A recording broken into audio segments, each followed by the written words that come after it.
I'm really about tired of giving Jordan Peterson the benefit of the doubt. I wanted to like the guy. I wanted to, take his stuff for what it is and for what it's worth and be like, look, he's doing his thing, I'm doing my thing, and they're not the same thing, but, maybe there's no necessary conflict. I really wanted to give the guy the benefit of the doubt, but I'm just getting about tired of it. And this is a response to a video he made or that was posted by Big Think, where he talks about, he's criticizing the left, right? Talking about how the left fails to mark the boundaries of unacceptable leftist thought, right? Like there may be some acceptable realm of acceptable leftist thought or leftist concerns or leftist considerations, right? But there's obviously such a thing as too left. And his criticism is that the left hasn't marked that boundary, that it hasn't come up with markers for unacceptable leftist thought or taking leftism too far.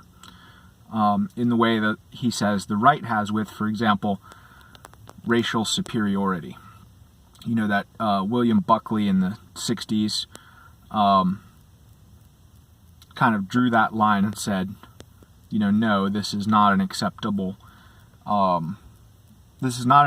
thing, and if you dabble in this, you're not going to be published in my magazine. So, he threw that in almost as an aside. Like, he's attacking the leftists here, but he throws in this aside about, the right, or conservatives rather, not really the right, but conservatives not accepting racial superiority as a legitimate belief.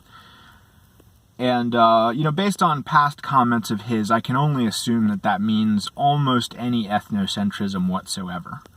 Whether it has anything to do with racial supremacy explicitly. And I'm just getting tired of this, because Jordan Peterson is offering us this bland, individualist classical liberalism, this deracinated individualist classical liberalism. But, what he doesn't acknowledge is that this has been tried, right? This is what we were doing a generation ago, and it led to what we have now, okay? Because we gave up the ethnocentrism. We gave up our in-group loyalty and our in-group solidarity and our in-group identity. The other groups didn't. They didn't give that up. So it wasn't reciprocal. And morality has to be reciprocal. I don't care what you think about the content of morality. I don't care what you think its metaphysical basis is or foundations or origin. It has to be reciprocal, right? Because if you are behaving morally, to behave morally is to confer a benefit upon everyone you behave morally towards.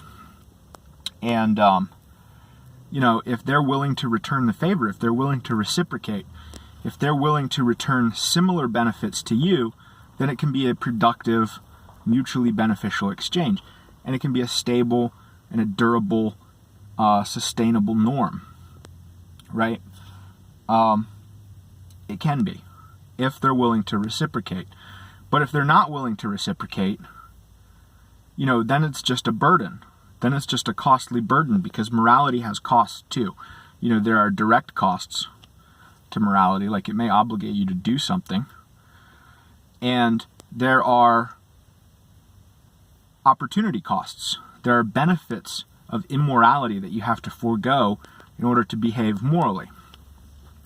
And so if the benefits of morality are not sufficient to pay for the costs, then morality is just a burden to bear. It's not a boon to enjoy. All right, so anytime you're making open-ended, absolute claims like let's say demands like don't be racist, okay, that can't be a valid moral prescription, because there's no test of reciprocity there. What does it benefit me to not be racist for people who are going to be racist towards me? What does it benefit me to extend them that benefit if they're not going to reciprocate the same or a similar benefit to me. It doesn't benefit me. It's all cost. It's no benefit. So morality has to be reciprocal.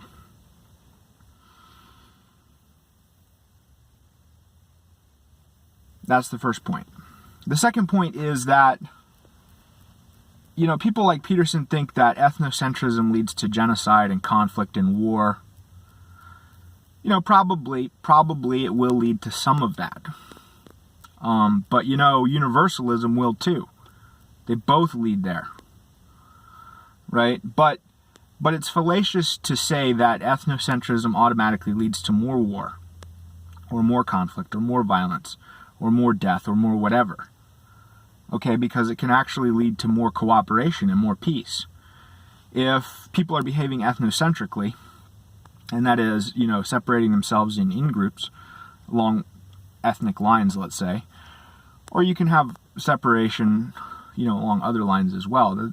It's not necessarily the only valid category. But that reduces friction. It reduces friction and parasitism and provocation between groups. And it allows them to cooperate with one another through trade and through exchange on out-group terms, admittedly. So you're not going to cooperate with them on in-group terms. But you can have more out-group cooperation and more in-group cooperation if you conduct them along distinct and more appropriate terms, right? If you're being a universalist and saying we have to cooperate with everybody on the same terms, because it would be unfair to differentiate between different groups of people and apply different terms. It would be unfair. Well then, for many groups of people, you're going to end up using suboptimal terms. Okay? There might be plenty of profitable opportunities for cooperation, even with, let's say, low trust groups. If you have a lot of monitoring and enforcement, you may still be able to cooperate with them profitably. And so, to say, well, you can cooperate, you have to cooperate with them on the same terms as anybody else, and therefore expose yourself to risk and to loss because of their low trust, well, then you're making that cooperation, a losing proposition, instead of allowing people to adopt appropriate terms that might make cooperation still a profitable or mutually beneficial thing. So groups can cooperate even if they're different through exchange, through trade, and they can do this out-group, they can do this in-group, and if you're differentiating between out-group and in-group, you can adopt the most advantageous terms for each sort of trade with each sort of group. You can't do that under universalism. And so trade becomes less profitable and more costly. Exchange becomes less profitable and more costly. Cooperation becomes less profitable and more costly. But under ethnocentrism, you can have more of that. You can have more cooperation. You can have more peace. You can have more trade. You can have more exchange. You can have more prosperity because you can undertake all that on very favorable in-group terms with your in-group, and you can undertake all that on less and less favorable out-group terms with various out-groups. Okay? And I would say that it's generally the case, or generally true, that separation and ethnocentrism benefits most people. All right? And as an example of this, you only have to look at the Japanese. The Japanese, they don't have to care if they're excluded from white societies. They don't need access to white societies because they already have access to Japanese society on in-group terms. And it's all in their language. It's all in their culture.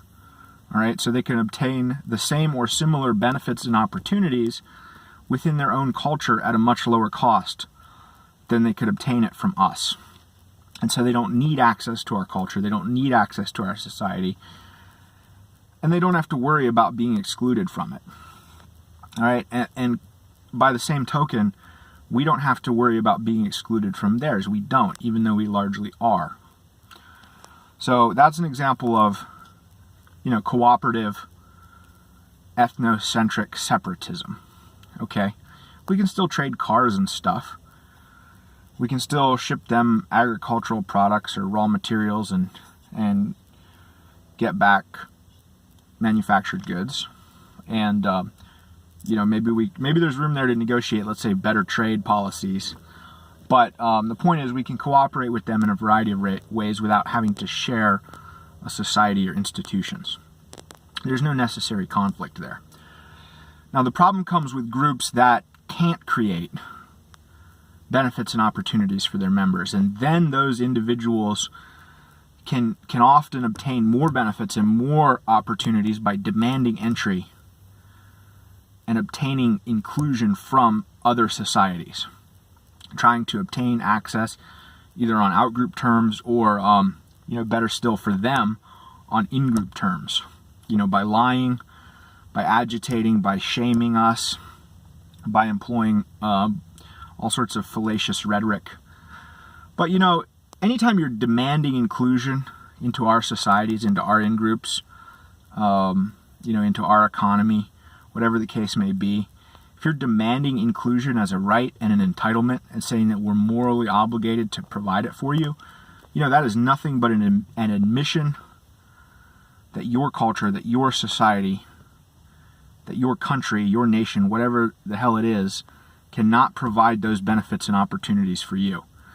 And if you can't provide those benefits and opportunities for each other, what reason do we have to think that you can or will provide benefits and opportunities for us?